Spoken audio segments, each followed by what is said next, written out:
नमस्कार दोस्तों, स्वागत, अभिनंदन।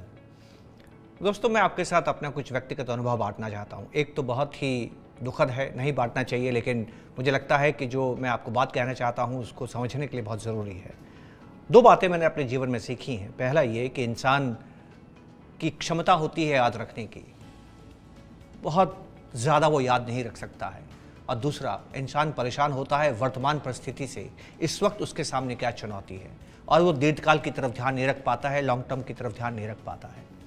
जब तक हिंदुस्तान में बैंक डिजिटल नहीं हुए थे, अपने बिजली का बिल, पानी का बिल, टेलीफोन का बिल इत्यादि मुझे जाके भरवाना होता था, और बहुधा मैं सही समय पर बिल नहीं जमा करा पाता था और लेट फीस देनी पड़ती थी। क्या आपके साथ कभी ऐसा हुआ है? इससे भी बुरा मेरे साथ एक घटना घटी है। ये उन दोनों की बात है जब मेरा बच्चा छोटा था और 6 वर्ष का था, स्कूल में पढ़ता था। कुछ ऐसा हुआ कि मेरी वाइफ को अचानक शहर छोड़ के जाना पड़ा, और वो तब की बात है जब मेरा बच्चा स्कूल जा चुका था। मेरी पत्नी बच्चे को स्कूल से लेवा लाती थी जब भी स्कूल की छुट्टी हो जाती थी। उसने मुझे फ़ोन किया, आज मैं नहीं हूँ, मैं शहर के बाहर आ गई हूँ ज़रूरी काम से, और आपको 1 बजे छुट्टी होगी, बच्चे को लेके आना है। 12:45 के आसपास मैं ब्रांच ऑफिस में काम करता था। हेड ऑफिस से फ़ोन आया और मुझे एक ज़रूरी काम करना था। मैं भूल गया कि मुझे बच्चे को लेने जाना है, और मुझे 3 बजे याद आया कि मुझे बच्चे को लेने जाना है। 2 घंटे तक वो 6 साल का बच्चा स्कूल में अकेला पिता के इंतज़ार में रोता रहा। आप देखिए, मेरे ऊपर वर्तमान परिस्थिति का दबाव इतना ज़्यादा था कि मैं अपने बच्चे तक को भूल गया 2 घड़ी के लिए। जीवन में ऐसा होना मामूली बात है। आपको नहीं लगता निवेश में तो ये अक्सर होता होगा? हमारी तनख्वाहें बढ़ती है, हमारी आमदनी बढ़ती है, कभी अचानक बढ़ती है, कभी शनै शनै बढ़ती है, पर हर एक की बढ़ती है। पर बहुधा हम भूल जाते हैं कि उसे अनुपात में या उससे ज़्यादा हमारी बचत भी बढ़नी चाहिए, और न केवल बचत बढ़नी चाहिए, वो समय पर निवेशित भी हो जानी चाहिए। जिस तरह से डिजिटल बैंक ने मेरी मदद की है, पिछले 3 या 4 वर्षों में मैंने एक भी लेट पेमेंट फ़ी नहीं की है दोस्तों। आप जानते हैं क्यों?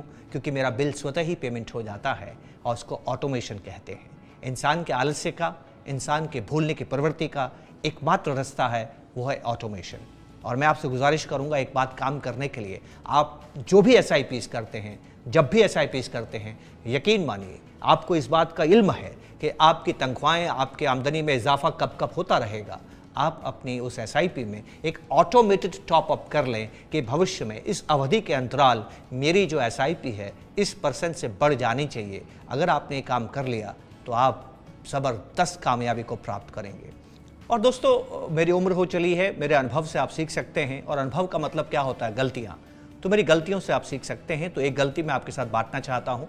मेरे ऑफिस में हाल ही में एक बहुत यंग मेरा कलीग आया है, अभी ही MBA कॉलेज से निकल के आया है और मेरे साथ में काम करने लगा है। उनसे मैं अपनी SIPs के बारे में बात कर रहा था, तो मैंने बताया कि मैंने आज से 30 साल पहले SIP की है, और मुझे काम करते हुए 30 साल हो गए हैं दोस्तों। 30 साल पहले मैंने SIP की है। मैंने कितना पैसा, मुझे क्या प्रतिलाभ मिला, वो तो मैं आपको नहीं बताना चाहता हूँ, लेकिन मैं आपको सिर्फ ये कहना चाहता हूँ, एक हाइपोथेटिकल काल्पनिक बात कहना चाहता हूँ जो मेरे उस कलीग ने मुझे समझाई। 30 वर्ष पहले अगर मैं 10,000 रुपये की बचत करता हूँ और उस पर मेरी 12% का मुझे रिटर्न मिलता है, तो 30 सालों में 36 लाख का मैं निवेश करता हूँ, और करीब करीब 3.5 करोड़ के आसपास उसकी मैच्योरिटी वैल्यू होती है। तो यही अनुभव मैंने अपने कलीग के साथ बांटा, जो अभी हाल ही में MBA कॉलेज से निकल के आया है। बहुत मेधावी है, कुशाग्र है। जल्दी से उसने मेरी गलती पकड़ ली।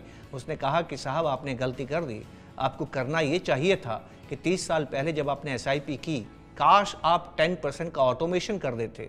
दुर्भाग्य मेरा, तब ऑटोमेशन नहीं था दोस्तों, SIP ही नहीं थी। SIP ही आते आते 20 साल ही हुआ, उसके पहले SIP भी नहीं थी। तो मेरे को वो लाभ प्राप्त नहीं था जो आपके साथ हो। और याद रखिएगा, उसने मुझे समझाया कि 30 साल पहले अगर आप 10,000 की SIP ही करते, लेकिन एक छोटी सी आदेश दे देते कि हर साल मेरा SIP 10% अमाउंट से बढ़ जाए, तो आप जानते हैं दोस्तों, मेरा 3.5 करोड़ करीब करीब 8.25 करोड़ के आसपास हो जाता। कहाँ 3.5, कहाँ 8.25, सिर्फ एक कलम भर की बात कि 10% से मेरी SIP टॉपअप होती रहे। जी हाँ, तब ये संभव नहीं था, अब ये संभव है, क्योंकि हिंदुस्तान डिजिटल हो गया है। चिंतन करें, बहुत ही गहरी बात है, अनुसरण करें। उम्मीद है बात समझ में आई होगी। नमस्कार, जय Hind. An investor education initiative by HDFC Mutual Fund.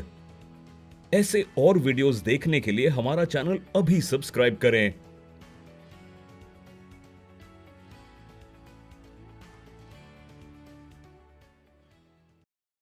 Mutual fund निवेश बाजार के जोखिमों के अधीन है। योजना से जुड़े सभी दस्तावेजों को ध्यान से पढ़ें।